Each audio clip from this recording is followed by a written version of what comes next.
and look at that word assignment again. So this is how it looks after you've done the first couple of steps and you've inserted the data in, say, step 4.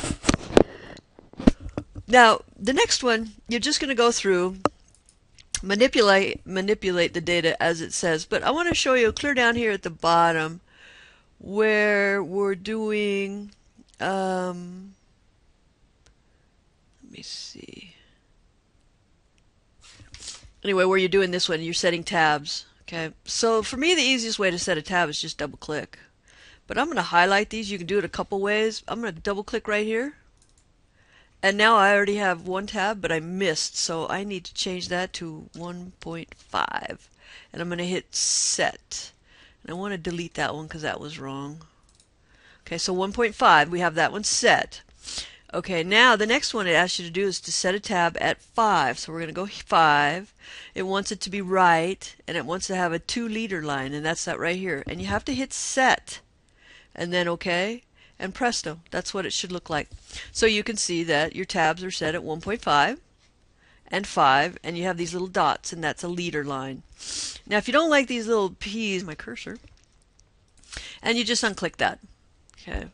Now, when you're putting some of these images in, such as this right here, you're going to insert the image, and then you're going to, here's how you can change the height and width right in here.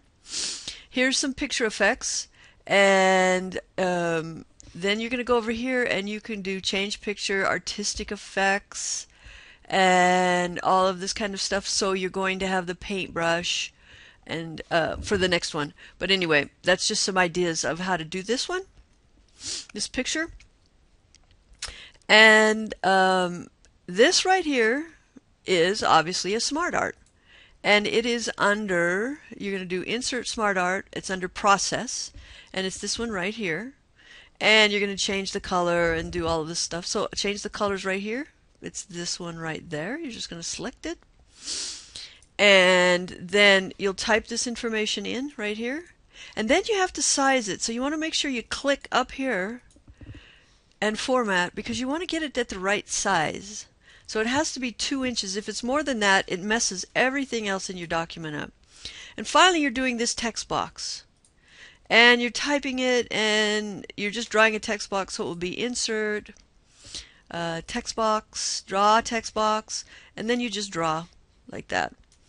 And you'll type in whatever it is you want. Now, the secret with this one is sometimes, if for some reason it shows up here, and you want it down here, so you have to make sure that you don't have all the anchor information filled. So you go position, more layout, and all of this stuff you want to have unchecked, because you're putting it at absolute 0.75 inches to the right, and you're doing vertical absolute 7 inches below the margin, and you want to have all of these unchecked. When they're all unchecked, then it'll put it right where you want it. Okay? So, now, I'm not going to say this, but let's say I haven't done everything, obviously, on this one, and I'm going to upload it and show you how to see the score you received, and then how you can bring it back down, manipulate it, and upload it again. So I'm going to save this one.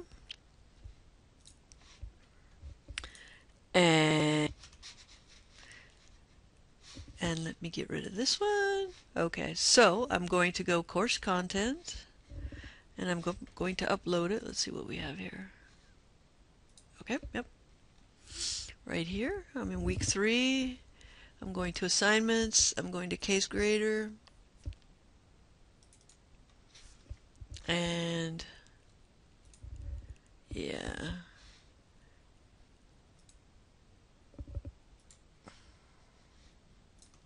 Okay, get rid of all this stuff. And I'm going to upload it right here.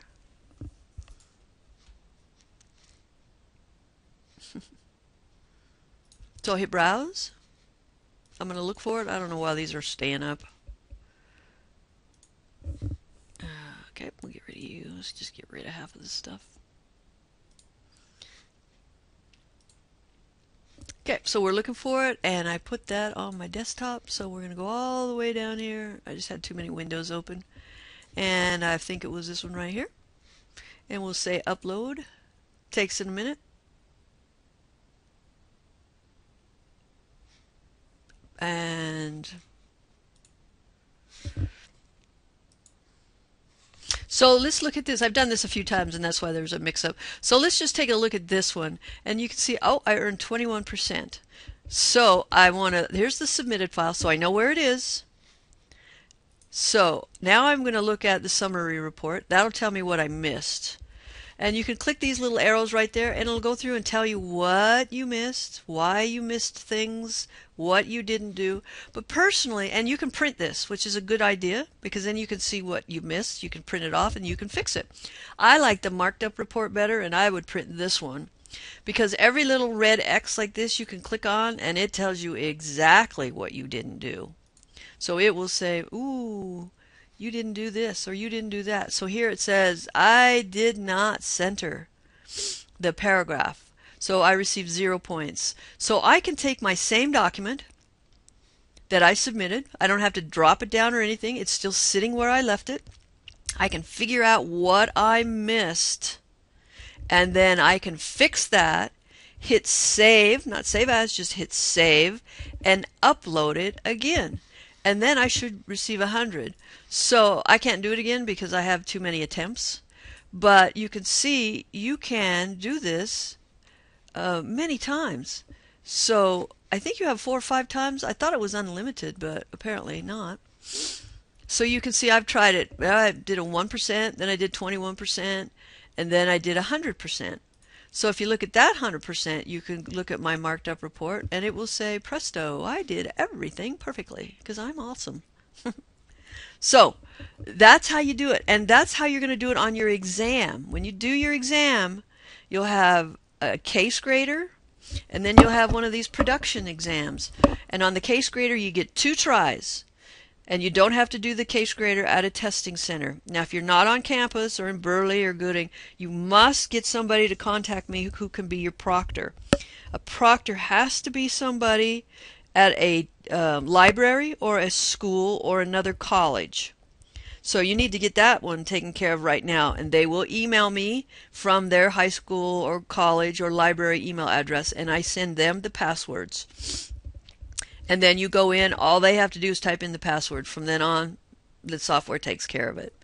So that's how you do these case graders. Now you can see once you do this one, there's another one, and it's just exactly the same. You download the data files, you manipulate the data like it asks you to, and this second one is going to look just like this. Now I'm going to put these perfect submissions, and that's what they'll be called, perfect submissions. This isn't it.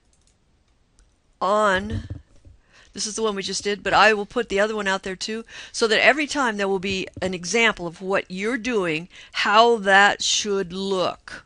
So it gives you an idea. And the great thing about that is you can, if you're not sure, you could click on it and you could say, oh, I see where that is. And by that, I mean, if you clicked right here, you could go, okay, that's what they're talking about. And here, oh, I see. And you can see how you get a new dialog box and go right there and go, oh, we're talking about up in here. And here's my guideline that's centered. And if you're not sure, go Shift F1 on your keyboard, and it brings up this dialog box over here, which is pretty cool because then it tells you all these things. Now here it says after spacing, and that's one of your questions, and it's in this area right here. So here is your 1.15 line spacing, and then you want to go after, add spacing before or after, hit this box, and you can see I didn't want that. It's 0, but after is 6, and that just means when you hit enter and go to a new paragraph, it'll be a little larger. There'll be a bigger gap. Okay. This is also a way to set tabs, but I find the other way a lot easier. So here is video 2, week 3 video 2, and here we go. So I'll put one more out here in a few minutes, and I hope this helps.